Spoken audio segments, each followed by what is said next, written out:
අයිබෝන් ළමයි දැන් අපි එක වීඩියෝ එකක් ඔයගොල්ලන්ට හම්බෙන්න ඇති කලින් අපි ඉන්ට්‍රොඩක්ෂන් එක කියන්නේ බයොලොජි වල පළවෙනි පාඩම යුනිට් 1 එක කළා.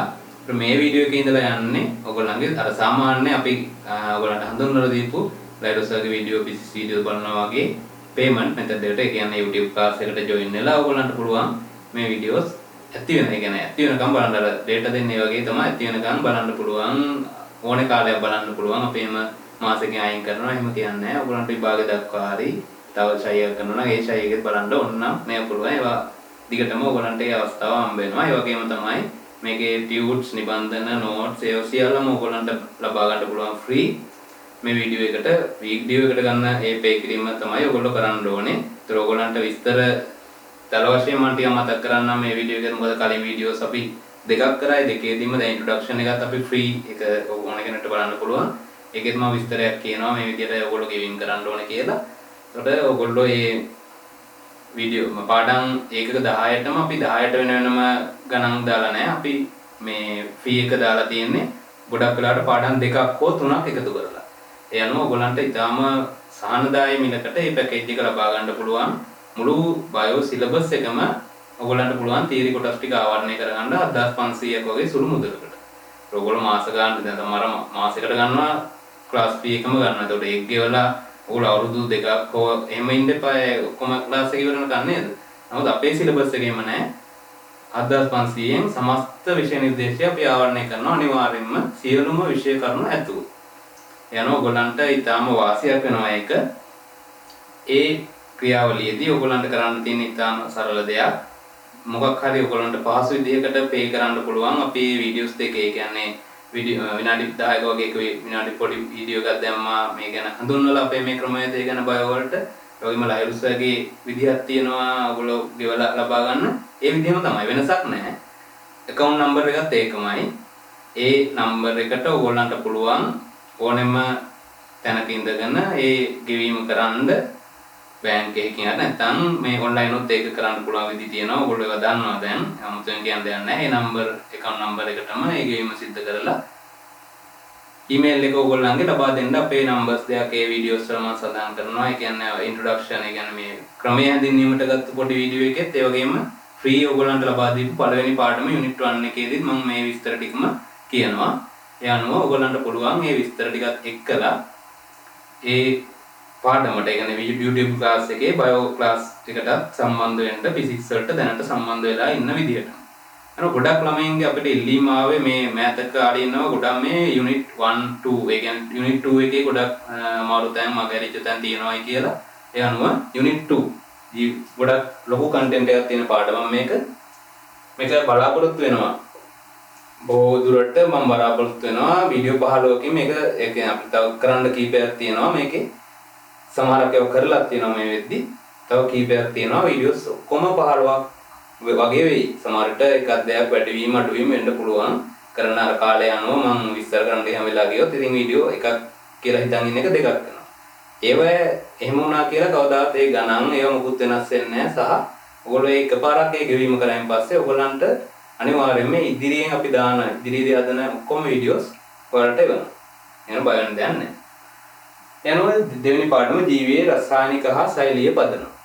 මේ පාඩම ගැන පොඩි හඳුන්වීමක් කරොත් ඒකෙදි කතා වෙන්නේ ජීවය කියන එක හැදිලා තියෙන රසායනික පදනම බේසිස් එක. cellular and chemical basis. Basis එක කියනවනේ අපි. ඒ පදනම මොකද්ද ඒකේ අන්තර්ගතයට දායක වෙන. ජීවයේ අන්තර්ගතයට රසායනික මට්ටමින් කොහොමද දායක වෙලා තියෙන රසායන විද්‍යාව කියලාත් ඔයගොල්ලෝගේ තියෙනවනේ. ඒක රසායන විද්‍යාවේදී ගොඩක් වෙලාවට කතා කරන්නේ අණු, පරමාණු, බන්ධන ඒවා ගැනනේ. ඒත් මේකෙත් එහෙම ජීවය හැදෙන්න මොනවද දායක වෙලා තියෙන මූලද්‍රව්‍ය මොනවද දායක වෙලා තියෙන අණු ඒවා තමයි රසායනික කෙමිකල් බේසිස් එකට අයත් වෙන්නේ. සෙලියුලර් බේසිස් එකට අයත් වෙන්නේ ශෛලීය පදනමට අයත් වෙන්නේ. ශෛලයක් ගත්තාම ශෛලය කියන්නේ මොකද්ද? ඒක කොහොමද විද්‍යාඥයෝ අඳුරගත්තේ? ඒක ශෛලය අපි ඇතුළේ තියෙන ඉන්ද්‍රියකා කොහොමද අධ්‍යයනය කරන්නේ? ඒවා මොනවද? ඒවා කාර්යයන් මොනවද? අන්න ඒ වගේ කාර්යයන් ටිකක්. ඒ වගේම එකට අයිති වෙනවා ශෛලීය ක්‍රියාවල. ප්‍රධාන වශයෙන් ප්‍රභා සංශ්ලේෂණය, එන්සයිම, ශෛලීය සුසනය වගේ කොටස් ටිකක් මේකට ඇතුළත් වෙනවා. ගොඩක් වැදගත් ඒ නිසා. හරි. එහෙනම් මේකට ආරම්භයක් විදිහට ගත්තාම මුලින්ම පොඩි කොටසක් අපි දැනගන්න ඕනේ මේකේ මේ මූලද්‍රව්‍ය. ඒකත් රසායනික පදනමකටනේ ආйти වෙන්නේ. මූලද්‍රව්‍ය කියපුවම නේද? ඒතර ආවර්ත වගුවම ඕලහල තියෙන මොනතරම් පෘථිවි සමස්ත මූලද්‍රව්‍ය අපේ පෘථිවියේ ගත්තාම තියෙනවා 92ක් වගේ ප්‍රමාණයක්. ඒතර දැනට ඒ කියන්නේ හොයාගෙන තියෙන ඒවායින් අපි ගන්න නැතිවත් ඇති ඕනතරම්. ඒතර මේ මූලද්‍රව්‍ය 92කින් 20ක් 25ක් වගේ ප්‍රමාණයක් ජීවීන්ට අත්‍යවශ්‍යයි කියලා අපි සලකනවා. ඒකෙනුත් අපිට පුළුවන් ආපහු වර්ගීකරණයක් දාන්න මම මේ බෝඩ් එකේ එක ලේසියෙන් දාලා තියෙනවා. ඔයගොල්ලෝ මේ වගේ chart එකකින් මේක පාඩම් කරන්නේ ගොඩක් හොඳයි. මම මේ වගේ පොඩි chart එකක් පොඩ්ඩක් මම දාන්නම් වීඩියෝ එකටම ඉමේජ් එකක් විදිහට. අර පතාව ලේසියිනේ. මම තාරන නිකම් පොතේ තියෙන ඡේදයක් වගේ. ඒකට ඒක මොනවද කියන්නේ කියන එක ඔළුවට යනවා මතිනේ. මේ වගේ chart එකක් ගත්තාම chart කෙටි සටහන මේ වගේ දේවල් වලින් අපි විශ්ය පුළුවන් තරම් අපිට ප්‍රියතාවයක් ඇති කරගන්න ඕනේ. මේ අප්‍රිය කියන එක නෙමෙයි. ඉතින් ප්‍රිය කියන එක තමයි නේද? ඒක අතින් බලනකොට අර සමහරවල් කියන්නේ බයෝ ආපෝ කියලා. එන්නේ අර මේ විශ්ය කරුණු ගොඩාක් තියෙන්නේ සිද්ධාන්තමය කොටස්නේ. ඉතින් එහෙම කරගන්නේ අර කියන්නේ ක්‍රමේ දන්නේ නැති ඉඳලා හරියට. එතකොට ඒකෙන් මේ මුද්‍රා 92කින් 120ක් ප්‍රමාණයක් ජීවීන්ට අත්‍යවශ්‍යයි කියලා ගන්නවා. ඒකෙන්ම ජීවීන් ගත්තාම ජීවීන්ගේ ප්‍රධාන වශයෙන් 96ක් වගේම තියෙන්නේ. ඒ කියන්නේ ඔය ගන්න මේ ටිකෙන් හරි. එන්න මේ මෙතනින් එන මේ ටිකෙන් හරි 92කින් 120ක් හදාගන්න පුළුවන් ඕගොල්ලන්ට. ඒ ටිකෙන් 96ක්. ආයෙ මේ ප්‍රතිශතය දාලා තියෙන එකයි. ඒතර මෙතන කියන ටික අපි 100ක් කියලා ගත්තොත් ඒකෙන් ප්‍රතිශතයක් විදිහට අපහු හදලා බලපුවාම අපිට එනවා වැඩිපුරම අන්තර්ගත වෙන මූලද්‍රව්‍ය තමයි මෙන්න මේ මූලද්‍රව්‍ය ටික. CHON චොන්. හරි එමතදියක් තමයි CHON කියන මූලද්‍රව්‍ය හතර තමයි ප්‍රධාන වශයෙන්ම ජීවීන් තුළ අපිට දකින්න හම්බ වෙන්නේ. ඊට අමතරව මේ 104 හැදිලා තියෙන්නේ අපි කියනවා මෙන්න මේ වගේ මූලද්‍රව්‍ය ප්‍රමාණයකින්. ඒකෙදි ගොඩක්ම දායක වෙන ටික තමයි මම මේ උඩින් ලියලා තියෙන්නේ. හරි. ඒ කියන්නේ දැන් මේ 104 නුත් ටිකක් වැඩිපුර තියෙන්නේ මේවා. හරි. කැල්සියම්, ෆොස්ෆරස්, පොටෑසියම් මේ වගේ මූලද්‍රව්‍ය මේ ටික ගොඩක්ම හරි නිරන්තරයෙන් අපිට විවිධ මූල මේ අණු වර්ග හදන්න මේ මූලද්‍රව්‍ය ගොඩක් අවශ්‍ය වෙනවා. ඊට පස්සේ පළලෙහා තියෙන මේවට අපි කියනවා මොන මූලද්‍රව්‍ය කියලාද? අංශු මාත්‍ර. ඒ කියන්නේ ඒවා ඊටාම සුළු වශයෙන් තමයි අන්තර්ගත වෙන්න ඕනේ. හරි? ඒ කියන්නේ මේවා මේ හරියට නිකන් මම දලදසක් කිව්වොත් 0.01කට වඩා අඩුයි. හරි? ප්‍රතිශතයක් විදිහට ගත්තොත් ඒවේ අවශ්‍යතාවය තමයි මේ වගේ පොඩි අවශ්‍යතාවය. ඊටාම සුළු වශයෙන් මේවා තිබුණාම ඇති. සමහරක් මේ අංශු මාත්‍රේවා තියෙනවා ඒවා වැඩිපුර හම්බුනොත් අපේ දේහයට ගැටලුවක් වෙන ඒවා. ඒ කියන්නේ මේ ඒක හානි කරයි. වැඩිපුර ඒවා ඕනකට වඩා හම්බුනොත් ඒවා හානි කරනවා. ඒ එහෙම මූලද්‍රව්‍ය වලට තමයි අංශු මාත්‍රේවා කියලා කියන්නේ. ඊටු ඒවට අතිමාත්‍ර කියලාත් කියන්න පුළුවන්. ඒ වචන ලොකුවට ඔලුවට ගන්න එපා. හැබැයි අංශු මාත්‍ර කියන වචනේ තියෙනවා ඕගොල්ලන්ට. මේවා අතිමාත්‍ර කියලා සලකනවා ඊටු ඒවා. ඒකට අංශු මාත්‍රේවායි මේ ටිකක් වැඩිපුර සාපේක්ෂව ටිකක් වැඩිපුර මේ මූලද්‍රව්‍ය ටික ඕන වෙනවා. ඒකයි මේ 104ත් මම අපහු බෙදලා තියෙන කොටස් දෙකකට මේවා ගොඩක් විතර සුළු වශයෙන් අවශ්‍ය වෙන්නේ. ඔය තමයි මූලද්‍රව්‍ය වල ලොකුවට දෙයක් නැහැ. ඒ ටික ඉතින් පොඩ්ඩක් ඔළුවේ තියාගන්න ඕනේ. දැන් අංශු මාත්‍ර මූලද්‍රව්‍ය නොවන්නේ කියන ප්‍රශ්නයක් එන්න පුළුවන්. ඒකට ඔයගොල්ලෝ දැනගන්න එපා යම් කිසි අයිඩියා එකක් හරි අඩුම ගානේ මේ ටිකයි මේ ටික කොහොමද මතකනේ. මේ ටිකයිවත් මතක තියාගන්න. හරි? එතකොට ඉතුරු වෙන්නේ අංශු මාත්‍රනේ. යම් කිසි මූලද්‍රව්‍යයක් අංශු මාත්‍ර මූලද්‍රව්‍යයක් වන්නේ හරි නොවන්නේ හරි කිව්වොත් ඒතර මේ දැනුම මේ ටික මතක තියාගත්තත් ඔයගොල්ලන්ට ඇති ඉතුරු ටික එතකොට වෙන එකක් මේ ටිකට ඇර වෙන එකක් ආවොත් ඒක අංශු මාත්‍රයක් කියලා තීරණය කරන්න පුළුවන්. ඒ අනුව ඒ ටික හරි ඔයගොල්ලන්ගේ ඔළුවට දාගෙන තියාගන්න මූලික වශයෙන්. ඊට පස්සේ මේකේ තව මිනිසාගේ පැත්ත කතා කරොත් මිනිසාගේ මේ අනුපාතය ලොකුවට වෙනස් වෙන්නේ නැහැ. ජීවීන්ට අත්‍යවශ්‍ය ටිකෙන් 96.3ක් පමණ CHON අන්තර්ගතයි. ඒ වගේම 3.7%ට අනිත් මූලද්‍රව්‍ය ප්‍රධාන වශයෙන් අන්තර්ගත වෙනවා. ඉතින් ඔය ටික තමයි මූලද්‍රව්‍ය වලට අදාළව ඔක සටහනක් විදිහට ඔය විදිහට දාගෙන පුළුවන් තරම් පාඩම් කරගන්න බලන්න. හොඳයි. ඊට පස්සේ අපි යනවා මේ පාඩමේ ජීවයේ රසායනික හා ශෛලීය පදනම කියන කොටස ඊළඟට අපි කතා කරන්න යන්නේ ඒකෙම ජලය. ඒකත් ගොඩක් වැදගත් මාතෘකාවක්. මේ දක්වා රචනා ප්‍රශ්නයකට ඇවිල්ලා නැහැ. තනි රචනා ප්‍රශ්නයක් වුණත් එන්න පුළුවන් කවදාද. හරි කොහොමද එන්නේ? ජලය ජීවීන්ට වැදගත් වෙන ආකාරය කෙටියෙන් විස්තර කරනවා. ලියන්න ඕනේ. ඒකට සියලු කරුණු ටික මේ මම විස්තර කරන්නේ ප්‍රශ්නෙට හරියට උත්තරේ වගේ තමයි. ඉතින් මේ වීඩියෝ එක ළමයි බලලා පරිශීලනය කරලා ගියොත් මොනවා කරන්න පුළුවන්ද? ජලයට CNCම ගන්න පුළුවන්. CNC නේ මේක 150න් 150 නේද? ජලය. හරි. ජලය කිව්වහම මේක ජීවීන්ට ගොඩාක් අත්‍යවශ්‍ය දෙයක්. හරි. අවශ්‍ය නෙමෙයි අත්‍යවශ්‍ය. අවශ්‍ය කිව්වට වඩා අපි ඒක එහෙම කියන්න ඕනේ. ජලය ගත්තයින් පස්සේ හැම ජීවියෙකුටම ජීවි දේහය සලකපුවම ජීවි දේහයෙන් වැඩි ප්‍රමාණයක් අපි කියනවා ජලය තමයි තියෙන්නේ කියලා. ඕනෑම ජීවියෙක් සලකපුවම. අපි උනත් එහෙම. ඒකට ජලය ගත්තම ඒකේ රසායනික ව්‍යුහය පැත්තෙන් පොඩ්ඩක් බැලුවොත් ඇයි ජලය වැදගත් වෙලා තියෙන්නේ රසායනික ව්‍යුහයට යන කලින් ඇයි ජලය ජීවීන්ට වැදගත් වෙලා තියෙන්නේ මෙච්චර? ඒකට අපි හේතු දෙකක් විදිහට කියනවා. එකක් ජෛව විද්‍යාත්මක මාධ්‍ය. ජෛව විද්‍යාත්මක මාධ්‍යයක් සපයීම මාධ්‍යයක්. ඊළඟට ප්‍රධාන ජෛව රසායනික සංඝටකයක් ලෙස ක්‍රියා කිරීම.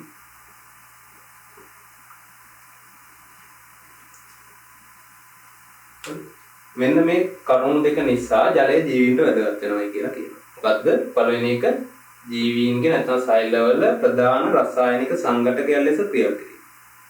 දෙවෙනි එක තමයි ජීවීන්ට ජෛව විද්‍යාත්මක මාධ්‍යයක් සැපයීම. ඒ කියන්නේ හැම දෙයක්ම සිද්ධ වෙන්න මාධ්‍යයක් එපාය. මාධ්‍ය කියන එක තේරෙනවනේ. ඒ කියන්නේ ප්‍රතික්‍රියාවක් වෙන්න පුළුවන්. එහෙම නැත්නම් ව්‍යුහමය දේවල් සම්බන්ධ වෙලා තියෙන්න වෙන්න පුළුවන්. ඒ කොයිකට මාධ්‍යයක් ඕනේ. දැන් සෛලයකට ඒකේ ක්‍රියාවලිය සිද්ධ වෙන්න ව්‍යුහමය කටයුතු සිද්ධ වෙන්න මාධ්‍යයක් තියෙනවා. ඒ මාධ්‍යය හදන්න ජලය දායක වෙනවා කියන එකයි එකෙන් කියන්නේ. එනවා ජීවීන්ට වැදගත් වෙන ප්‍රධාන සාධක දෙක තමයි මේ දෙක. රසායනික සංඝටකයක් වීමත් ඒ වගේම මාධ්‍යයක්. හරි ජෛව විද්‍යාත්මක මාධ්‍යයක් සැපයි. ඔන්න ඔය කියන කරුණ. ඊළඟට ජල අණුවක් ගත්තාම කොයි වගේද? ඒක ඔයගොල්ලෝ දැනටමත් දන්නවා ඇති කෙමිස්ට්‍රි වල මුල් පාඩම් වලම කතා වෙනවනේ ඒක. ජල අණුවක් මෙන්න මේ විදිහයි නේද? ඔක්සිජන් පරමාණු සහ H පරමාණු දෙකකින් සමන්විතයි. මේ ජලයේ රසායනික සූත්‍රය මේකනේ. මේක මොකක්ද එතකොට? ව්‍යුහ සූත්‍රය. ඒවා කෙමිස්ට්‍රි වල වඩා පැහැදිලිව ගන්නනවා ඇති. ජලය ගත්තාම අපි කියනවා කුඩා කෝණික ද්‍රවීය අණු. මේ සියලු කරුණු අර ප්‍රශ්නට අන්තර්ගත වෙන්න ඕනේ. ඇයි ජලය ජීවින්ට වැදගත් වෙන්නේ? අනිවාර්යයෙන් මේ රූපයත් අඳින්න පොඩ්ඩක් හරි ඒ ජලයේ මෙන්න මේ විදිහේ ව්‍යුහයක් තියෙන කියලා මේකක් දාන්න. සමහරවිට මේක පොයින්ට් එකක් වෙන්න පුළුවන්. ඊළඟට මේක කුඩයි කියන එක තේරෙනවා විශාල අණුවක් නෙමෙයි. හැබැයි කෝණිකයි ඒ වගේ. ඒ කියන්නේ මොකද්ද? හැඩය. ඔයගොල්ලෝ හැඩ කතා කරනවා ඇති සමහරවිට කෙමිස්ට්‍රි වල මුල් පාඩම් වල ඇති. හැඩ හැම අණුවකටම තියෙන විශේෂිත හැඩයක්. රේඛීය කියනවා, පිරමිඩ ආකාර කියනවා නේද? ජලය ගත්තම ජලයට තියෙන කෝණික හැඩයක්. කෝණයක් තියෙනවා. ලොකු අණුවකුත් නෙමෙයි. ඒ වගේම ද්‍රවීයයි. ද්‍රවීය කියන්නේ මොකද්ද කියලා අපි බලමු. ද්‍රවීය කියන්නේ මෙහෙම දෙයක්. දැන් ඕනෙම පරමාණුවක් ගත්තාම එයාට තියෙනවනේ ඉලෙක්ට්‍රෝන වලාවක්. ඒතර ඉලෙක්ට්‍රෝන වලාවේ තියෙන හැසිරීම එක්කලා තමයි එයා බන්ධන හදාගන්නේ. ජලයත් එහෙමයි. මෙයාගේ සහසංයෝජ බන්ධනයක් හැදිලා තියෙනවා මේ ඉලෙක්ට්‍රෝන වලාවේ තියෙන යම් ලක්ෂණ ගුණාංග හින්දා. එතනින්ම බිහිවන මේ ලක්ෂණය තමයි ද්‍රවීයයි කියන ලක්ෂණය. ඒ කියන්නේ මෙහෙම දෙයක්. හයිඩ්‍රජන් සුළු වශයෙන් ධනාරෝපිතයි. ඩෙල්ටා ප්ලස් කියලා අපි කියනවා. ඔක්සිජන් සුළු වශයෙන් ඍණාරෝපිතයි. ඒක වෙන විදියකින් කිව්වොත් විද්‍යුත් ඍණතාව වැඩි කාගේද? ඔක්සිජන්. කියන්නේ එයා ඉලෙක්ට්‍රෝන වලට වැඩිපුර කැමතියි. හරි? ඔක්සිජන්. හයිඩ්‍රජන්ට වඩා. ඒ අනුව මොකද කරන්නේ ඔක්සිජන් මේ හයිඩ්‍රජන් පරමාණු දෙකේ තියෙන ඉලෙක්ට්‍රෝන වලව අදිනවා. ඒතර හයිඩ්‍රජන් කියන ඉලෙක්ට්‍රෝන මේ පැත්තට ගමන් කරනවත් එක්කම හයිඩ්‍රජන් ළඟ සුළු ධනාරෝපණයක් හේතු වෙනවා. මොකද ඉලෙක්ට්‍රෝන ඍණනේ. ඒතර ඍණ ටිකක් ඈතට යනකොට එයා ගාව සුළු ධනාරෝපණයක් ප්‍රේරණය වෙනවා. ඒක ඊටාම සුළු. ඒවට අපි කියනවා භාගික කියලා. භාගිකව මෙහෙම ධනාරෝපණයක් ප්‍රේරණය වෙනවා. ඒ වගේම දැන් ඔක්සිජන් පැත්තට ඇදෙන වැඩි ඉලෙක්ට්‍රෝන. ඒක ඉලෙක්ට්‍රෝන ලං වෙනවා කියන්නේ එයා ගාව ඍණාරෝපණය වැඩි වෙනවා කියන එක. එහෙනම් එයා ගාව සුළු වශයෙන් නේද? සුළු නැත්නම් භාගික ඍණාරෝපණයක් ඇති වෙනවා. එහෙනම් යම් කිසි එකම අණුවක මේ විදිහේ සුළු වශයෙන් ප්‍රේරණය වෙන ආරෝපණ නිසා ධනහාරින ආරෝපණ ඇතිවීම නිසා තමයි ඒ අණුව මොනවා වෙන්නේද? ද්‍රවීයතාවයක් හටගන්නේ. එහෙම නැත්නම් ද්‍රවීය අණුවක් බවට පත් වෙන්නේ. ඔක තමයි සරලව ද්‍රවීයතාවය කියන සාධකය. හරි. ජල අණුවටත් ඒ සාධකය. ඒතකොට මේ කතාව ඔයගොල්ලෝ කියන්න ඕනේ. H පරමාණුව සතුව සුළු ධනාරෝපණයක් හට ගන්නවා. ඔක්සිජන් පරමාණුව සතුව සුළු ඍණාරෝපණයක් හට ගන්නවා ඉලෙක්ට්‍රෝන ආකර්ෂණය නිසා. ඒ කරුණ ටික කියලා ඊට පස්සේ මේක කුඩායි කෝණිකයි ද්‍රවීය වෙන්නේ ඒ නිසා. ද්‍රවීයතාවය කියන්නේ ඒකයි. අසමාන ලෙස ආරෝපණ ව්‍යාප්ත වීම. එන්නේ අසමානෙන් දාන ඍණ. අසමාන ලෙස ආරෝපණ ව්‍යාප්ත වෙනවා නම් යම් කිසි අණුවක මෙහෙම අපි කියනවා යනෝ ද්‍රවීයයි කියලා. සමහරක් අණු තියෙනවා එහෙම ද්‍රවීය නොවනේ. එහෙම අසමාන ආරෝපණ ව්‍යාප්තියක් නැහැ අපිට දකින්න.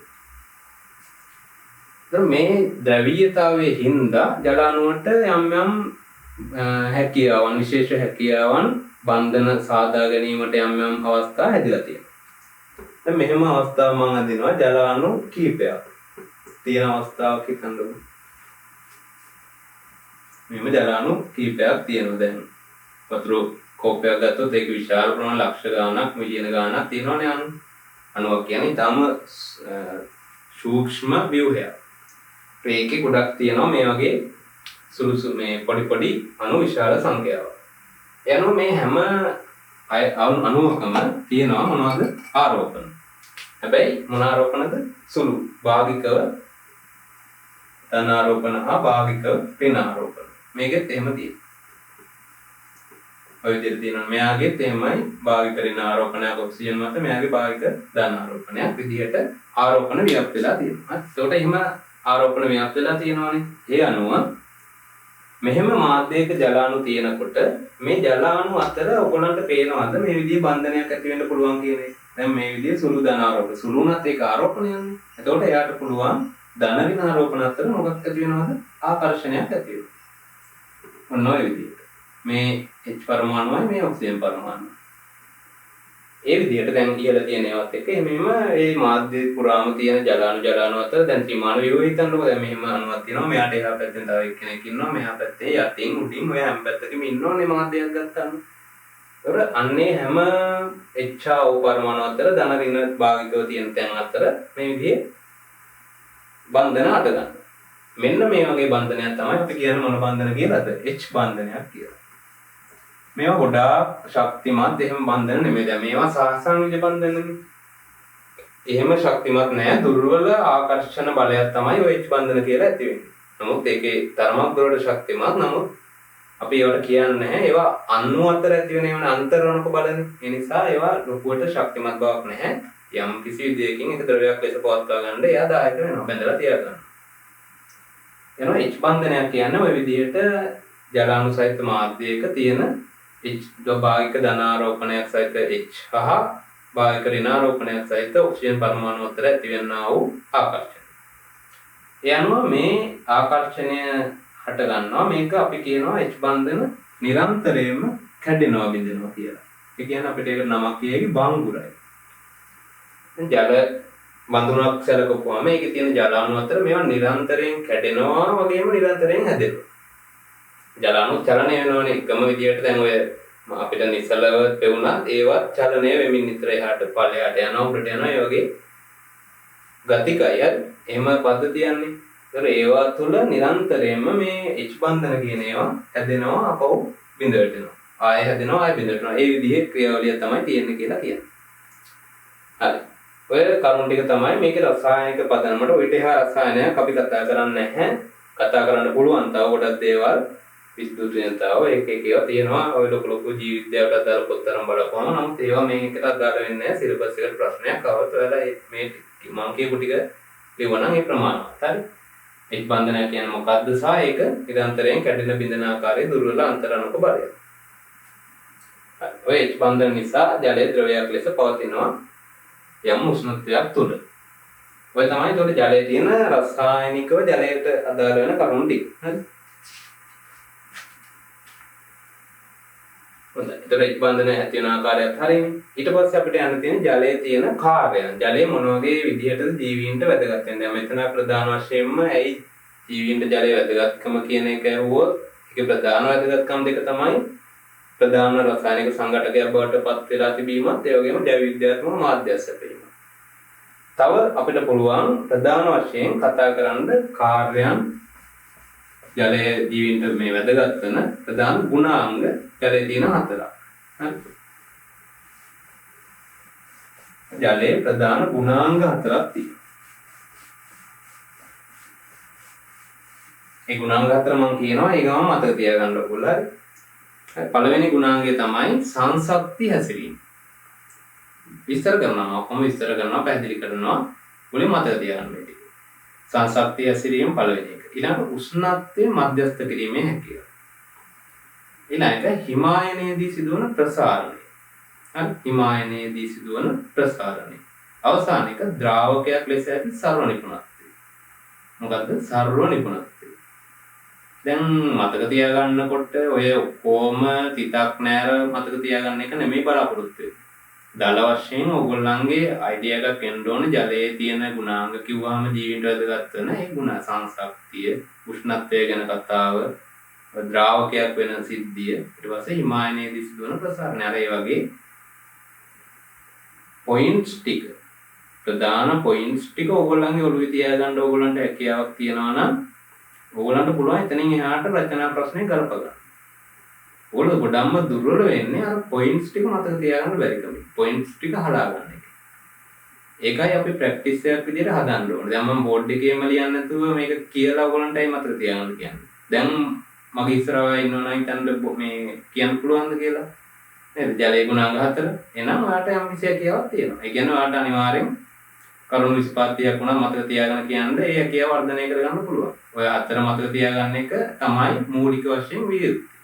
දැන් ඔය 4ක් තියාගෙන ඔයගොල්ලන්ට ලියන්න පුළුවන් නම් පළවෙනි එක සංසක්තිය දෙවෙනි එක මේක තුන්වෙනි එක මේක කියලා එනවා හරි. ඔය ප්‍රධාන ගුණ 4 තියෙනවා. ඒ ගුණ 4ට අදාළව අපිට ටිකක් විස්තර ඇතුව උදාහරණ ඇතුව සාකච්ඡා කරන්න දේවල් ටිකක් තියෙනවා. ඒ ටික කරපුවම ජලය හරි. හරි පළවෙනි එක මොකද්ද කිව්වේ සංසක්තිය. සංසක්ති හැකියාව එහෙම නැත්නම් එහෙම කියලා කියන්නේ සංසක්තිය කියලා ප්‍රධාන වශයෙන් ගත්තහම ජලාණු අතර ඇති වෙන ආකර්ෂණය. හරිද? මොනවාද ජලාණු අතර. ඒ කියන්නේ තමන්ගෙම අණු අතර කිව්වොත් වෙන විදිහකින් හරි. ජලාණු එක්ක තියෙන ආකර්ෂණය තමයි සංසක්තිය නැත්නම් සංසක්ති බල කියලා කියන්නේ. හරි. මාධ්‍යයක ජලාණු අතර ඇති වෙන ආකර්ෂණය තමයි මේම සංසක්ති බලයක් කියලා කියන්නේ. මේ සංසක්ති බලය විතරක් නෙමෙයි තියෙන්නේ සංසක්තිය අපි කතා කරන්නේ සංසක්ති හැකියාව කියලා. නමුත් හැකියාව සංසක්ති හැසිරීම කියලා. නමුත් තව මේකට වැදගත් වෙන එක තමයි ආශක්ති බල. මේක සංසක්ති බල කිව්වොත් මේ ආශක්ති බල කියලා ආපහු තියෙනවා වර්ගය. ඒ කියන්නේ මෙහෙම ජලාණු වලට පුළුවන් වෙනත් අණු එක්ක බන්ධන හදාගන්න අන්තරාණුක බල. ඒ කියන්නේ ජලාණුකුයි අපි හිතමුකෝ සෙලියුලෝස් කියලා. ඒකේ මේ නම ලියුව විතරයි මං සූත්‍රය ලියුවේ නෑ සෙලියුලෝස්. ඒතකොට ජලාණුවට පුළුවන් සෙලියුලෝස් අණුවක් එක්ක බන්ධනයක් නැත්නම් අන්තරාණුක බලයක් හදාගන්න. ඒක තමයි ආශක්තිය කියන්නේ. සංසක්තිය කියන්නේ ජලාණු අතර තියෙන බල, ආශක්තිය කියන්නේ ජලාණු සහ වෙනත් අණු අතර තියෙන බල. මෙන්න මේ හැකියාව නිසා ජලයට මොකක් ලෙස ක්‍රියා කරන්න පුළුවන් වෙලා තියෙනවද? පරිවහන මාධ්‍යයක් ලෙස එයාට ක්‍රියා කරන්න පුළුවන් වෙලා තියෙනවා. සංසක්ති සහ ආශක්ති බල නිසා. ඒ කොහොමද? පරිවහන මාධ්‍යයක් ලෙස කියනකම් තේරෙන්නේ නැහැ නේද? නේද? ඒ කියන්නේ මෙහෙම.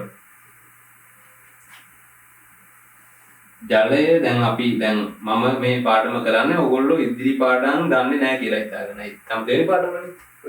දෙවෙනි පාඩම බලන්නේ යම්කිසි ළමෙක් සමහර විට අන්තිම පාඩම් කවර් කරගෙන මේවා මගහැරෙච්ච කෙනෙක් වෙන්න පුළුවන්. ඒතර එයා දන්නවා. නමුත් 2022 ඉන්න ළමෙක් හිතන්නකො එයා මේ පාඩම තාම ඉන්නවනම් එයාට මේක බලන්න පුළුවන් කිසි ගැටලුවක් නැතුව නේද? දැන් ශාකයක් ගත්තාම එයාට ජලය පසෙන් අරගෙන ඒක උඩට ගෙනියන්න එපා නේද? පත්‍ර දක්වා. හිතන්න පොල් ගහක් කියලා නේද? ඒතකොට පොල් ගහේ මීටර් 10ක් විතර උසයි ඒක අරන් යන්න ඕනේ. ඒ අනුව දැන් මේකේ තියෙනවා සෛලම කියලා පටකයක්. ඒතකොට ඒ සෛලම පටකය හරහා තමයි ජලය උඩට යන්නේ. ඒ සෛලම අතරින් යනකොට මේ බල දෙකම මෙයාට වැදගත් වෙනවා. ඒකට හේතුව දැන් ජලාණු අතර බලයක් තිබුණ නැත්නම් මොකද වෙන්නේ? මෙයාට අඛණ්ඩව මේක තියාගන්න බෑනේ ගුරුත්වයට එරෙහිව. භාගයක් යනකොට භාගයක් ගැලවිලා වැටෙනවා. නේද? ඒ ටික අහුල ගන්න ආයෙ යන්න ඕනේ. එහෙම හරියන්නේ නැහැ. මේක අඛණ්ඩ ජල කඳක් විදියට තියාගන්න ඕනේ. එහෙනම් ඒකට අනිවාර්යයෙන්ම සංශක්ති බලය වැදගත් වෙනවා. සංශක්ති බලය විතරක් තිබිලා මදි. මෙයා එක්ක මේ සෛලම පටකයේ තුලත් මෙයා ජලාණු අතර සහ සෛලම පටකය අතර සෛලම පටකයේ වූ සෛල අතර බන්ධන ඇති කර ගන්නවා. හරි. ඒතර අඛණ්ඩ ජල කඳක් මේ විදිහට මම සැලකුවොත් මේ ජලය කියලා හිතන්නකො ජල කඳක් මම ගත්තේ කියලා. මේ සෛලම පටකය කියලා හිතන්නකො. හරි. මම සෛලම පටකය. පැලි දාන්නේ සෛලම පටකය. ජලාණු අතරත් තියෙනවා බන්ධන. මේ තන ලකුණු දාන්නේ බන්ධන වලට. ඊට පස්සේ ජලාණු මේ ජල කඳත් එක්ක සෛලම පටකය අතරත් ඒ සෛල අතරත් තියෙන මොනවද බන්ධන. එතකොට මේ බන්ධන සංශක්ති බල මගින් ජල කඳ එකට තියා ගන්නවා. ඒ වගේම ආශක්ති බල මගින් ජලය අපව පල්ලෙහාට වැටෙන එක වළක්වලා මේක අඛණ්ඩව සිරස්ස චලනයට උපකාරී වෙනවා. අන්න ඒ විදිහට මොකක් වැදගත් වෙනවද ජීවීන්ට? සංශක්ති ආශක්ති බල වැදගත් වෙනවා පරිවහනයට. දේ තුලින් හෝ නේද? ශාකයක නම් සෛලම පටකය තුලින් පරිවහනය. සෛලම ප්‍රෝයම දෙකම. ඊළඟට ඒතර උදාහරණයක් තව එකක් තියෙනවා මේ සංශක්තිය හැසිරීමට අදාළව පෘෂ්ඨික ආතතිය කියලා බලයක්. ජලයට තියෙනවා කියනවා අධික පෘෂ්ඨික ආතතිය අනෙක් ද්‍රව වලට සාපේක්ෂව. ඒ කියන්නේ මෙහෙම කතාවක්. පෘෂ්ඨික ආතතිය ඕක දැන් ෆිසික්ස් වලයිමත් තියෙනවා. ඒක හැබැයි මේ අන්තිම කොටස් වල වෙන්නේ තියෙන්නේ ලයිව් එකකින් තමයි අහන්න වෙන්නේ ඒක. ඔව් මම ජීව විද්‍යාවට අදාළව තියෙන කරුණ මෙහෙමයි. දැන් ජලය ගත්තොත් ජල පෘෂ්ඨය මෙහෙම සලකපුවාම මොකද මේකේ තියෙන අණුක ව්‍යුහය පොඩ්ඩක් හිතාගත්තොත් මෙහෙම මේකේ ජලාණු තියෙනවනේ. දැන් මේ මැදහරිය වගේ ඉන්න ජලාණුවකට ඕන තරම් එයාට ඉන්නවා හතර වටින්ම බන්ධන හදාගන්න එක් බන්ධන හදාගෙන එයා ගැටලුවක් නැතුව ඉන්නවා. හැබැයි පෘෂ්ඨයේ ඉන්න කට්ටියට මෙන්න මේ කට්ටියට එයාලට ඉන්නේ පල්ලෙහා ඉදරනේ නේද? එච් බන්ධන හදන්න. උඩින් කවුරුවත් නැහැ. උඩින් ඉන්නේ වායුව. එනවා මේගොල්ලෝ උඩරින් උත්සාහ කරනවා මේ තම තමන්ගේ අණු අතර. හරි? තම තමන්ගේ අණු අතර මොකක් හදාගන්නද? බන්ධන ඇති කරගන්න. ඒ කියන්නේ සංශක්තියනේ. සංශක්තිය ලොකු වැදගත්කමක් දක්වනවා මේ පෘෂ්ඨික ආතතිය අධික පෘෂ්ඨික ආතතියක් ඇති කිරීමට. ජලාණු අතර මතු පිට තියෙන අයගේ උඩින් බන්ධනයක් ඇති කරගන්න බැරි නිසා, උඩින් ඇති කරගන්න බැරි නිසා මෙයාලා පුළුවන් තරම් බලනවා තමන්ගේ අණු අතර රංගපාත ඉන්න අයත් එක්ක පෘෂ්ඨයේ ඉන්න අයත් එක්ක හරහට ඒ කියන්නේ පාර්ශ්වික බන්ධන ඇති කරගන්න වැඩිපුර. සාපේක්ෂව. හරි පල්ලෙහා ඉන්න කට්ටියට සාපේක්ෂව. එයාලට ඕන තරම් ඉන්නවා අරගොල්ලන්ට නෑ උඩින් කට්ටිය. එහෙනම් ඒකේ ප්‍රතිඵලයක් විදිහට මොකක් හැදෙනවද? හොඳ පෘෂ්ඨික ආතතිය ජලයේ මතු පිට පෘෂ්ඨයේ හැදෙනවා. අනිකුත් ද්‍රව වලට සාපේක්ෂව අඩුයි. ඒතර මේ පෘෂ්ඨික ආතතිය නිසා සමහරක් සතුන්ට, කෘමි සතුන්ට වගේ පොඩි සතුන්ට බල්ලෙකුට වගේ එහෙම යන්න බෑ ජල පෘෂ්ඨය මත ඇවිදගෙන. අර පොඩි සතෙක්ට කුරුමිනියෙක්ට වගේ කොහොම මේක උඩ යන්න පුළුවන් ඇවිදගෙන කිසි ගානක් නැතුව. වලින් වලෙම ඕගොල්ලෝ දැකලා ඇති ඒ වගේ සත්තු ඉන්නවා. ඒගොල්ලන්ගේ පාදවලත් යම් සුවිශේෂී අනුවර්තන තියෙනවා ජල පෘෂ්ඨය මත ගමන් කරන්න. ඒකට ගියයි ගන්නට දෙසර යනවා ලස්සනට. හැබැයි මේ කෘමියම ඕගොල්ලන්ට පරීක්ෂණයක් කරන්න බෑ. පව් මරණ කයින් දෙපා. පොල් තෙල් වලට වගේ. පොල් තෙල් වලට ඔය වගේ ඇවිදගෙන යන සතේ ජලය මත ඇවිදගෙන යන සතේ දැම්මොත් උට බැරුව යනවා විදිහට ඌ ගිලෙන්ද යනවා. ඒකෙම පැහැදිලි කරගන්න පුළුවන් මොකක් තියෙනවා කියලා ජලයට නිකම් පෘෂ්ටිගත තියන්නේ පොල් තෙල් වල පෘෂ්ටිගත තියෙනවා. හැබැයි අධික පෘෂ්ටිගත ජලයට ලැබිලා තියෙනවා. ඒකටත් හේතුව ජලානෝ ජලාන අතර මේ සංසක්තිය. ඔන්න ඔය කරුණු ටික තමයි සංසක්තිය හැසිරීමට අදාළව අපි කතා කරන්න ඕනේ ප්‍රධාන ක්‍රියාවලිය දෙකක්. පරිවහන මාධ්‍ය ලෙස ක්‍රියා කිරීමටත් හැකියලා තියෙනවා. අධික පෘෂ්ටිගතයක් විදිහට ඇති වෙලා තියෙනවා. පරිවහන මාධ්‍යයක් වීම සෛලම් ප්‍රෝයම් පරිවහනයට ප්‍රධාන වශයෙන් දායක වෙන උදාහරණයේ විදිහට මෙතන උදාහරණයේ විදිහට සමහර ප්‍රමිසතුන්ට ජලය මත ගමන් කිරීමට සහ යාලට වාසස්ථානයක් සැපයීමට ඒක වැදගත් වෙනවා. ඒ පළවෙනි ලක්ෂණයනේ සංසක්ති හැසිරීම කියන එක. ඊළඟට දෙවෙනි ලක්ෂණය තමයි උෂ්ණත්වය මධ්‍යස්ථ කිරීමේ හැකියාව.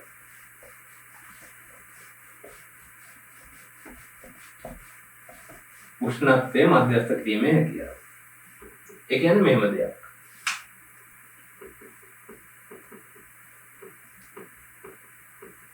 උෂ්ණත්වය මධ්‍යස්ථ කිරීමේ හැකියාව. ඒ කියන්නේ ජලයට පුළුවන් මෙහෙම දෙයක් කරන්න. දැන් උෂ්ණත්වය තියෙනවනේ අපි කියමු උෂ්ණත්වය සෙල්සියස් 35 ඉඳලා 37ට ගියා කියලා. එහෙනම් පොඩි උෂ්ණත්ව විචලනයක් හරි කුඩා උෂ්ණත්ව විචලනයකින් ජලයට පුළුවන් අධික තාප පරිමාවක් හරි අධික තාප ධාරිතාවයක් නැත්නම් අධික තාප ප්‍රමාණයක් අවශෝෂණය කිරීම හෝ පිට කිරීම මේ දෙකම කරන්න පුළුවන්. තාපයේ විශාල ප්‍රමාණයක් ජලයට පුළුවන් පොඩි උෂ්ණත්ව විචලනයකින් ග්‍රහණය කරගන්න. ඒ කියන්නේ අවශෝෂණය කරගන්න ජලය. ඒකට අපි කියන නමක් තියෙනවා. ජලයට තියෙනවා කියනවා අධික විශිෂ්ට තාපයක්.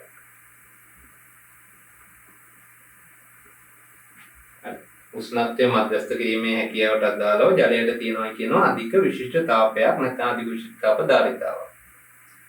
ඒ කියන්නේ මෙහෙම කතාවක් ඔකේ පැහැදිලි කිරීමකට ගත්තොත් කියන්නේ අපි මෙහෙම හිතනක අවස්ථාවක් වල බීච් එකකට ගිහිල්ලා තියෙනවා. බීච් එකකට ගිහපු අවස්ථාවක් හිතන්නකෝ. ඒ බීච් එකේ තියෙනවා වෙරළ නේද මේ වැලි තියෙන ප්‍රදේශයක් සහ මුහුදු තියෙන ප්‍රදේශය තියෙනවානේ. දවල් 12ට වගේ හොඳ අවුව වැටෙන දවසක වෙලාවක ඔකේ ඇවිදිනකොට හිතලා බලන සමහරක් වෙලාවට ඔය වැලි තියෙන ප්‍රදේශයේ නේද කකුල් තියන්න බැරි වෙන තරම් උණුසුම් වෙලා තියෙන්න පුළුවන්. ඒ කියන්නේ දැන් කකුල් තියන්න බෑ කියන්නේ අපිට හොඳට දැනෙන උෂ්ණත්වයක් නේ. ඒ කියන්නේ සෙල්සියස් 70 80 වගේ ප්‍රමාණයකට උෂ්ණත්වය යනවා. පරිසරයේ මේ හොඳ ඉරු ආලෝකයක් තියෙනවා. ඒතකොට ජලය කොහොමද? එතනම තියෙන ජලය නේද වෙන තැනක නෙමෙයි. එතනම තියෙන ඊට එහා පැත්තේ තියෙන ජලය මොහොතේ තියෙන ජලය ගත්තාම ඒකත් එහෙමද? නෑ ඒක එහෙම නෑ.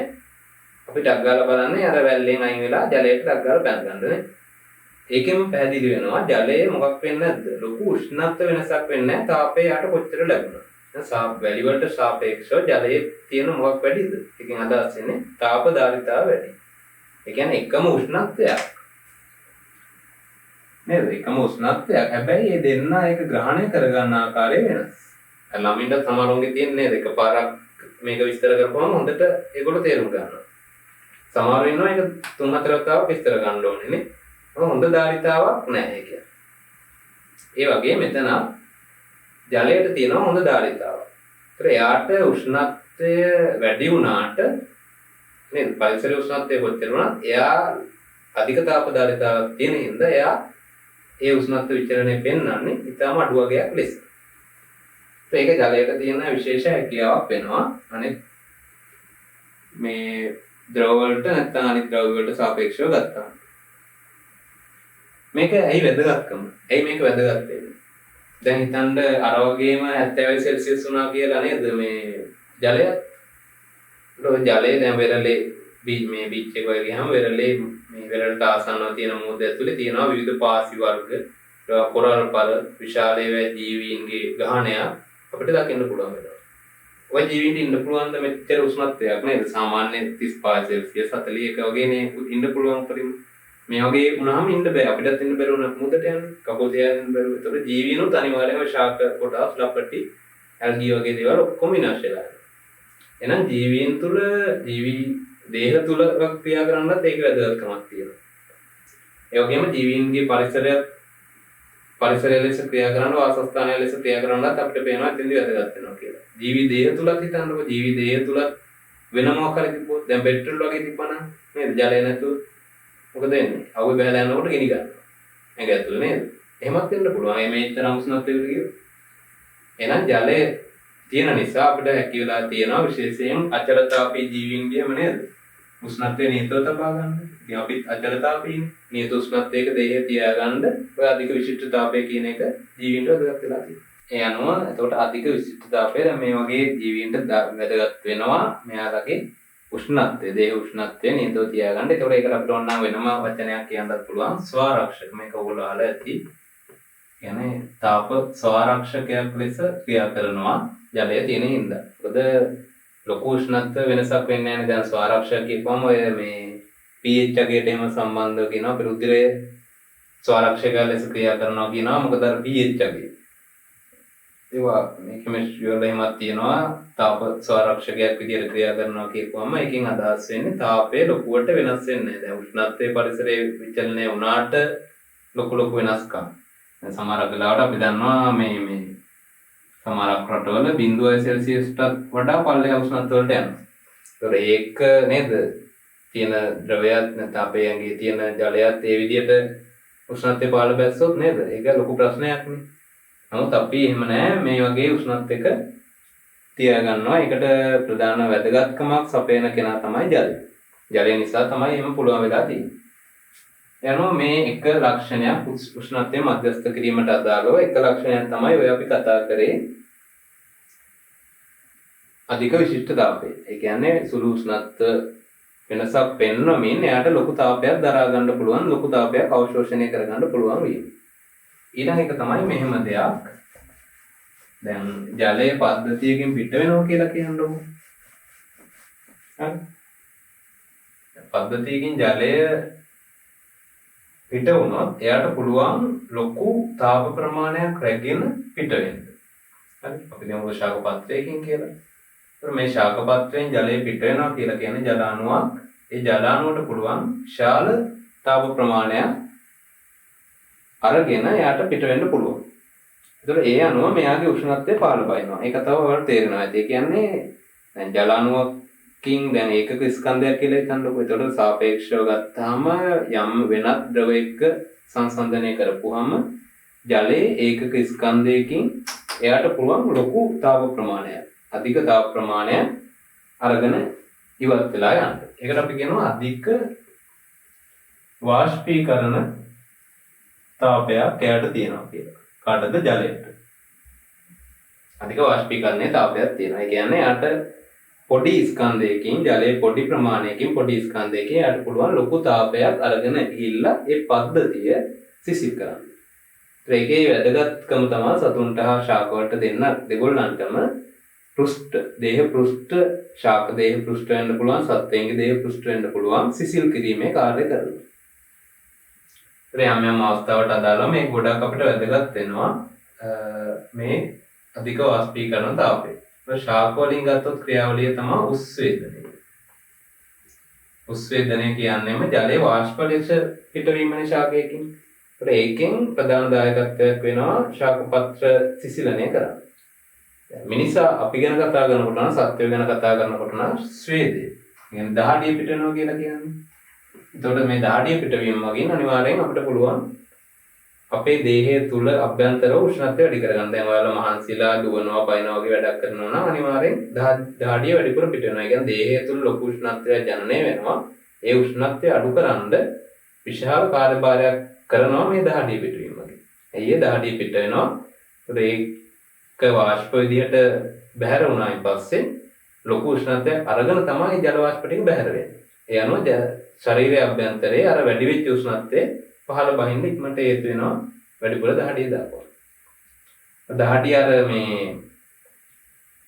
පිට වෙන්නේ නැති දවස් තියෙනවා සමහර දැන් ඔය වහින්න ඔන්න මෙන්න වගේ තියෙනකොට අපිට දහඩිය ඇඟ වැක්කිරෙනවා මිසක් පිට වෙන්නේ නැහැ. එතකොට දේහයට ගොඩක් අමාරුයි. මොකද අර තාපය ඉවත් වෙලා යන්නේ යනවා. පුළුවන් තරම් අර මේ පාංගාල අපි කරන්නේ දාඩිය වාෂ්ප විදියට පිට කරගන්න උත්සාහ කරන එක. දාඩිය දැම්මටම හරියන්නේ නැහැ. ඒක පිට වෙන්නත් ඕනේ වාෂ්ප විදියට. එතකොට තමයි මේ වාෂ්පීකරණ තාපයක් ලොකු එකක් තියෙන නිසා තමයි ඔය දේහ පෘෂ්ඨ සිසිල් කිරීමට ඒක වැදගත් වෙලා තියෙන්නේ. යනවා ඒ අපි කතා කරපු ලක්ෂණ දෙකම අධික විශිෂ්ට තාපය හා අධික වාෂ්පීකරණ තාපය කියන දෙකම නිසා ජලයට හැකියාව ලැබිලා තියෙනවා උෂ්ණත්වයේ ජීවි පද්ධතිවල මධ්‍යස්ථව තියාගන්න. වෙනස් වෙන්නේ නැතුව. ඊළඟ කතාව තමයි හිමායනයේදී සිදුවන ප්‍රසාරණය. තුන්වෙනි එක. හිමායනයේදී ප්‍රසාරණය. ඒ කියන්නේ මොකක්ද? ඒක මෙහෙම බලමුකෝ. දැන් ওই වචනේත් එක්ක නිකන් ටිකක් අමුතුයි වුණාට ඒක ලොකුවට හිතන්න දෙයක් නැහැ. හිමායනයේදී සිදුවන ප්‍රසාරණය කියන්නේ මෙහෙම දෙයක්. දැන් ජලයේ අපේ උෂ්ණත්වය අඩු කරගෙන යනවා. ජලයේ තියෙන පද්ධතියක උෂ්ණත්වය අපි අඩු කරගෙන යනවා. ක්‍රමක්‍රමයෙන්.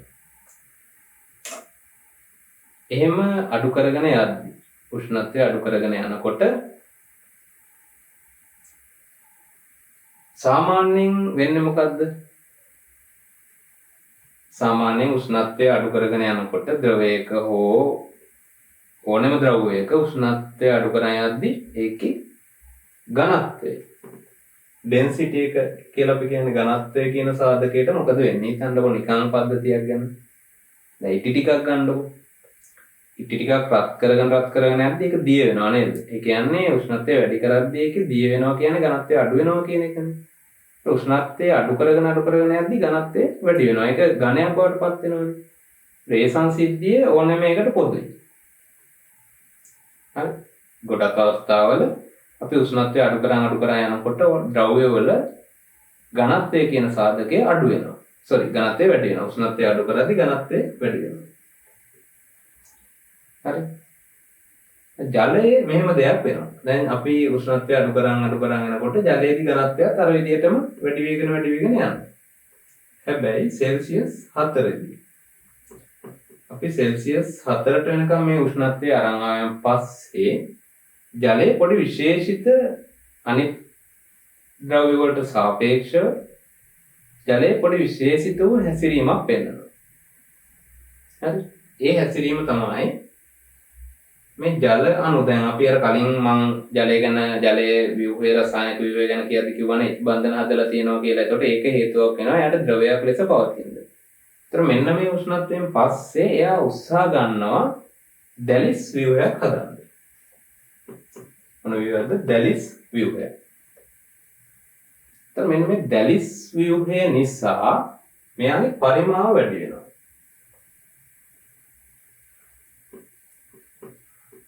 හරි. දැලිසක් කියපුවම ඔයාලට අයිඩියා එකක් තියෙනවද දන්නේ නැහැ. ඔය ඔලෙවලදී මේ කතා වෙනවා. සමහරක් සෝඩියම් ක්ලෝරයිඩ් වගේ ගත්තාම උනා දැලිසක් විදිහට තියෙන්නේ. මිනිරන් දියමන්ති ඒවා දැලිස් විදිහට තියෙන්නේ. ඒවා එක එක නම් කියලා කෙමිස්ට්‍රි වලදීම තව හොඳට පැහැදිලි කරගනි ඉස්සරහට. එයාම දැලිසක් විදිහට මේ ජලයටත් සකස් වෙන්න පුළුවන්. ඒගේ සාමාන්‍ය අවස්ථාව ද්‍රව අවස්ථාව දැලිසක් නෙමෙයි. නමුත් ඝන අවස්ථාව ගත්තාම ඒක දැලිස් ආකාරයේ ව්‍යුහයක්. ඔය වගේ ඒවා මේ පරමාණු එක්තරා සුවිශේෂී රටාවකට බැඳිලා එයාගේ දැලිස් ව්‍යුහය හදනවා. ඒකෙන් පරිමාව වැඩි වෙනවා වගේම එයා ඝනයක් බවට පත් වෙනවා. හරි. ඝනයක් බවට පත් වුණාම එයාගේ සාමාන්‍ය පරිමාණය දැන් ඝනයක් බවට පත් වෙන එක නම් හරිනේ. ඕනෙම එකක් උෂ්ණත්වය අඩු වෙලා ඝනත්වය වැඩි වෙද්දී ඝනයක් බවට පත් වෙනවා. හැබැයි ඝනත්වය කියන සාධකය මොකද වෙන්නේ? ගොඩක් වෙලාවට මේ වැඩි වෙන එක නෙවෙන්නේ. ඒ කියන්නේ වෙන විදිහකින් කියනවා නම් ඝනයක් වුණාම ඒක ඒකෙම තියෙන ද්‍රවයට ගිලෙනවා. ඝනත්වය වැඩි වුණාම එහෙම වෙන්න එපාය. නමුත් ජලයේ සතු විශේෂිත හැකියාව තමයි එයාගේ ඝනත්වය වැඩි අවස්ථාව. ඒ කියන්නේ ඒකට අපි කියනවා අයිස් කියලා. එයා ඝනත්වය වැඩි කෙනා දැන් අපි ද්‍රව තත්ත්වයේ ඉනකොට වතුර ඝන වුණාම අයිස්. අයිස් මොකද වෙන්නේ? ජලය පාවෙනවා. මෙන්න මේක තමයි විශේෂත්වය. අනිත් ද්‍රව වලට සාපේක්ෂව. දැන් පොල් තෙල් හිතන්නකො.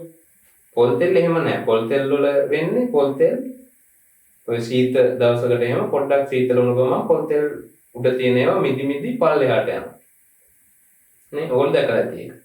ඒතර ඝන පොල් තෙල් ටික තියෙන්නේ අඩියේ නේ. බෝතලයක තියෙන පොල් තෙල් ටිකක් ගත්තොත් ඒකේ මේ හරියට මිදිලා තියෙනවා සුදු පාටට මේ හරියේ ටිකක් ඉතුරු වෙලා තියෙනවා ද්‍රව පොල් තෙල්. මෙහෙම තමයි ගොඩක්ම ද්‍රව. උෂ්ණත්වය අඩු කරන් යනකොට ඒකේ ඝන අවස්ථාව පල්ලෙහාට මිදෙනවා. මොකද ඒකේ ඝනත්වය වැඩි. නමුත් අයිස් මේ ජලයට තියෙන විශේෂය තමයි අයිස් වලට තියෙන එකේව තමයි එයාගේ අර දැලිස් ව්‍යුහය හදන හින්දා එයාගේ පරිමාව වැඩි වෙලා ඝනත්වය අඩු වෙනවා ද්‍රව ජලයට සාපේක්ෂව. කාගේද? අයිස් වල. ඒ හින්දා යට හැකියාව හම්බ වෙනවා ජලය මත පාවෙන්න. දැන් මේක මොකද්ද ජීවීන්ට තියෙන වැදගත්කම? දැන් අපි මේ කතා කරන්නේ ජීවීන්ට වැදගත් තියෙන ප්‍රධාන ගුණාංගනේ. ජීවීන්ට වැදගත් වෙනවා මේ විදිහට. දැන් උදාහරණයක් විදිහට හිතන්නකෝ මේ ගොඩක් හිම මිදෙන රටවල් තියෙනවා අපි දන්නවා. ඒ වගේ රටක ජලාශයක් ගැන එම ජලාශයක් තියෙනවා. මේකේ උෂ්ණත්වය අඩු කරා යනකොට මේකේ මාළුවෝ එම සත්තු ඉන්නවනේ ගොඩක්. ඒ අනුව උෂ්ණත්වය අඩු කරා යනකොට මේකේ ඝනත්වය අඩු වෙලා එක්තරා අවස්ථාවකින් පස්සේ අයිස් හැදෙන්න පටන් ගන්නවා. එතකොට මේ හැදෙන අයිස් ඔක්කොම ටික ඝනත්වය වැඩි හින්දා පල්ලෙහාට ගිහිල්ලා පල්ලෙහා ඉඳලා මෙහෙම නේද? මේ ජලාශය සම්පූර්ණයෙන්ම අයිස් වලින් සංතෘප්ත වෙන්න පටන් ගත්තොත් අර ඉන්න මාළුවෝ ඒ වගේම ජීවීන් ඒ සියල්ලම අයිස් කුට්ටි බවට පත් වෙලා යනවා. එතකොට වින්ටර් සීසන් එක ඉවර වෙලා බලද්දි සත්වෙකවත් නැහැ ජලාශවල හිටු. එහෙම වෙන්නේ නැහනේ මොකක් නිසාද? ජලයට තියෙන එක්තරා සුවිශේෂී ගුණාංගයක් නිසා. ඒ තමයි මේ හිමායනයේදී යාගේ සිදුවන ප්‍රසාරණ. හිමායනය කියන්නේ මිදෙන උෂ්ණත්වය. ඒකෙදී එයා විශේෂිත ක්‍රියාවලියක් කරගෙන එයා හදාගන්න එයාගේ ඝන ස්වභාවය ජලය මත පාවෙනවා ද්‍රව ජලය මත. ඒතරේ පාවෙන එක නිසා පල්ලෙහා තියෙන ද්‍රව ස්තර මිදීමේ යම් තාක් දුරකට මිදිලා එක්තරා අවස්ථාවකින් පස්සේ මිදෙන්නේ නැහැ. ඇයි මිදෙන්නේ නැත්තේ? එකක් එයා තාප පරිවාරකයක් ලෙස ක්‍රියා කරනවා. ජලාශය පෘෂ්ඨයේ යම් මට්ටමකට අයිස් තැම්පත් වුණායින් පස්සේ එතනින් එහාට අර උෂ්ණත්ව විචලනය පරිසරයේ ලොකු උෂ්ණත්ව විචලනයක් තිබුණාත් ඒක පල්ලෙහාට යන්නේ නැහැ ඇතුළු ද්‍රව ස්තර වලට. ඒ අතන පරිවාරකයක් විදිහට ක්‍රියා කරනවා. ඒ අනුව ජීවීන්ට පුළුවන් වෙනවා අයිස් කුට්ටියක් ඇදලා තිබ්බත් එයාලගේ ජීවිත ඒ කියන්නේ ලොකු කාලයක් මේක තියෙන්නේ නැහැ නේ. ඒ හිතකර කාලේ ඉවර වෙනකම් එතන ජීවිතය පවත්වා ගන්න ඒගොල්ලන්ට හැකියාව හම්බෙලා තියෙනවා. ජලයේ තියෙන මේ සුවිශේෂී තත්ත්වය. දැන් ජලය වෙනකොට ජලාශවල පොල් තෙල් තිබ්බනම් මොකද වෙන්නේ? එයා යටින් නම් මිදෙන්න ගන්නවා.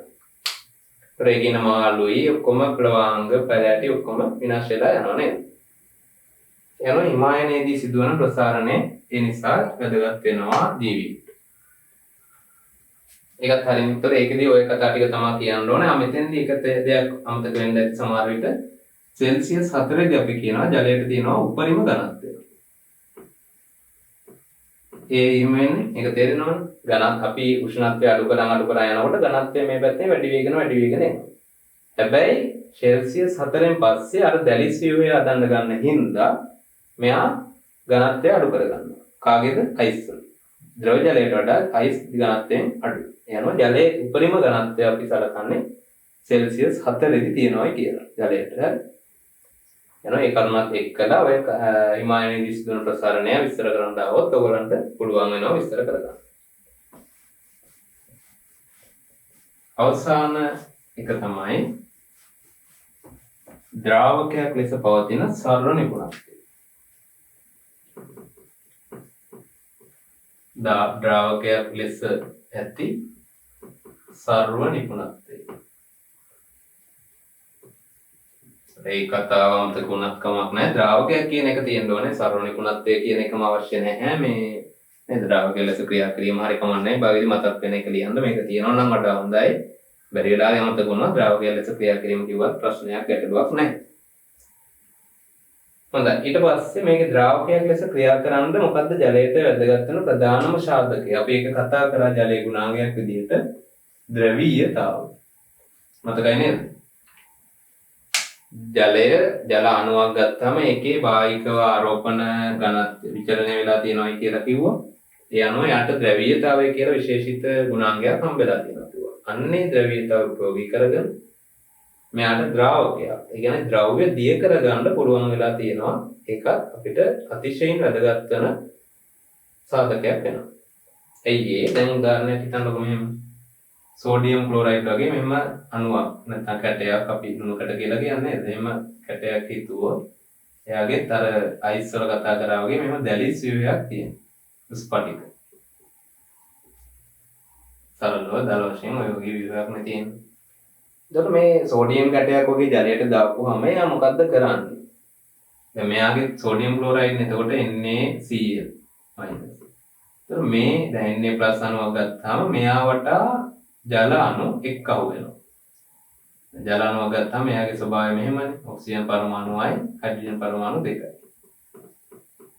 ඒවා බාහිකව ප්ලස් මෙයා මයිනස්. යනවා ඔක්සිජන් දැන් Na සෝඩියම් පරමාණුවක් ගත්තාම එයා වටා ඔක්සිජන් පරමාණුව කියන එකනේ ආකර්ෂණය වැඩි එයාට. එයාගෙන මයිනස් එකක් තියෙනවා. යනවා මයිනස් එකක් තියෙන කෙනා ඊටින පරිදි මේ සෝඩියම් අණු වට කරගෙන හරිද? සෝඩියම් අණුවක් වෙනම ගත්තොත් එයා ප්ලස් ඔක්සිජන් ඒවා මෙහෙම එයාව වට කරගන්නවා. ඩෙල්ටා ඒ කියන්නේ සුළු ආරෝපණයක් තියෙන්නේ. ඔව්.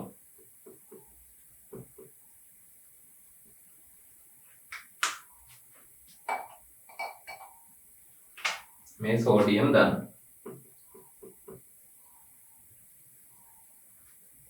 එතකොට මේ මෙහෙම මේගොල්ලෝ වට කරගෙන ඊට පස්සේ මෙතනින් සෝඩියම් එක ගලවනවා. මෙයාව ගලවලා දානවා. ඊට පස්සේ ක්ලෝරින් එයාලව වට කරගත්තා කියන්නේ H+ වලට ඩෙල්ටා ප්ලස් H වලට. එතකොට එයා ඒව වට කරගෙන එයා ඒ පැත්තෙන් ක්ලෝරින්. එහෙම මේ වගේ යම්කිසි අණුවක් දාපුවාම ඒ අණුව සමහරක් ඒවා ද්‍රව්‍ය වෙන්නේ නැහැ.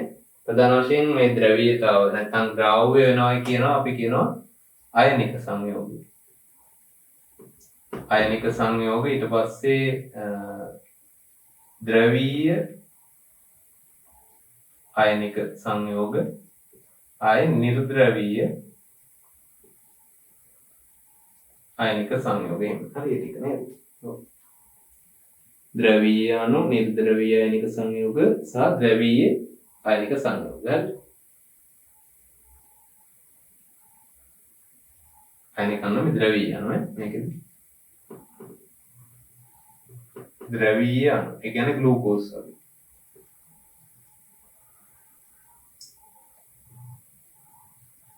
නිර්ද්‍රවීය අයනික සංයෝගයක් විදිහට අපිට ගන්න පුළුවන් සෝඩියම් ක්ලෝරයිඩ් ඝන අවස්ථාව. ඊළඟට ද්‍රවීය අයනික සංයෝගයක් විදිහට ඔයගොල්ලන් දීලා තියෙනවා ලයිසෝසයින්. Sodium chloride නිර්ද්‍රවීය. ඒ කියන්නේ එයා ද්‍රවීය වෙලා නැහැ. මොකද ඝන අවස්ථාවල් දැන් ද්‍රව අවස්ථාවේ සෝඩියම් ක්ලෝරයිඩ් ද්‍රාවණයක් ගත්තොත් ඒක ද්‍රවීයයි. හැබැයි දැලිස් ව්‍යුහයේ ඝන ව්‍යුහයේ නිර්ද්‍රවීයයි කියලා අපි සලකනවා. එනවා මෙන්න මේ වගේ සංයෝග ප්‍රධාන වශයෙන් ද්‍රවීය සංයෝග, ද්‍රවීය අයනික සංයෝග සහ නිර්ද්‍රවීය අයනික සංයෝග කියන ඒවා ජලයේ හොඳින් දිය වෙනවා කියලා කියනවා. ඒ ද්‍රාව්‍යතාවයට ඒ ද්‍රාවකය ලෙස ක්‍රියා කරන්න එයාට හැකි වෙලා තියෙන්නේ ජලයේ තියෙන මේ ද්‍රාව්‍යතාව නැත්නම් ද්‍රවීයතාව නිසා එයාට ලැබිලා තියෙන හැකියාව. ඒකෙන් ගොඩක් ප්‍රයෝජන තියෙනවා ජීවීන්ට. ඇයි දැන් අපේ හිතන්නකො රුධිරයේ වැඩිම ප්‍රමාණයක් තියෙන්නේ ද්‍රාවකයක් විදියට එයාගේ ජලය තියෙන්නේ වැඩිපුරම. අපේ දේහෙන් අනෙකුත් පටක වලට සාපේක්ෂව රුධිර පටකේ ජල ප්‍රමාණය වැඩි ගොඩක් නේ ද්‍රවයන් කෙලින්ම. එතකොට රුධිරේ කොච්චරක් දේවල් දීලා තියෙනවද නේද? හෝමෝන තියෙනවා, බහිස්රාවී ද්‍රව්‍ය තියෙනවා, වායු වර්ග. එතකොට විශාල ප්‍රමාණයක් අණු වර්ග දී වෙලා තියෙනවා. එහෙම දිය නොවුනා නම් අපිට ඒක ලොකු බාධාවක් වෙනවා නේද? දැන් සමහරක් ගත්තාම දැන් පොල් තෙල් වල වගේ දිය වෙන්නේ කීපයයි. එයාගේ විශේෂිත ඒවා දැන් නේද? පොඩි ප්‍රමාණයක් ද්‍රව්‍ය තමයි ඒකේ සංයෝග තමයි දිය වෙන්නේ පොල් තෙල් වල වගේ ගත්තාම. මේ ජලයට එහෙම නෙමෙයි විශාල ප්‍රමාණයක සංයෝග ද්‍රව්‍ය කරගන්න යට හැකියාව ලැබිලා තියෙනවා මේ ද්‍රාවකයක් ලෙස නැත්නම් ද්‍රවීයතාවයේ තියෙන හින්දා. ක්‍රියාවලියක් විදිහට ඒ ටික තමයි කියන්න ඕනේ මේ ද්‍රවීයතාවය වැදගත් වෙනවා ද්‍රාවකයක් ලෙස ක්‍රියා කරන්න. එතකොට මේ වගේ සංයෝගයක් දාපුවම එයා කරන්නේ තමන්ගේ අණු ඒ වටා වෙනත් අණුවක ධන හෝරින මේ පරමාණුවක් වටා එක්කාසු වෙලා ඒක ද්‍රව්‍ය කරන එක. හරිද? එතකොට ඔන්න ඔය කියන කරුණු ප්‍රධාන කරුණු 4 මේකෙදි වැදගත් වෙනවා. සංසක්ති හැසිරීම උෂ්ණත්වය මධ්‍යස්ථ කිරීමට ඇති හැකියාව හිමායනයේදී ප්‍රසාරණය ද්‍රාවකය. ඔන්න ඔය කියන කරුණු අතරට දැන් මම කිව්ව කරුණු ඒ වගේම උදාහරණත් එක්කලා ඔයගොල්ලෝ මේකට උත්තරේ හදා ගන්න ඕනේ. ජලයේ වැදගත්කම, ජලයේ ජීවීන්ට තියෙන වැදගත්කම කියලා වගේ ප්‍රශ්නයක් ආවොත් ඒකට මාකින් එක හදා ගන්න. යනවා මේකෙන් ජලය කියන කොටස අවසන් වෙනවා. දෙවෙනි පාඩමේ මුල් කොටස. ඊළඟට අපිට යන්න තියෙන්නේ ප්‍රධාන කාබනික සංයෝගය. එතකොට ඊළඟ වීඩියෝ එකෙන් ඔයගොල්ලන්ට ඒක බලා ගන්න පුළුවන්. දැන් අහගන්න. We'll go through the wastelands, through the highways, and on we'll go.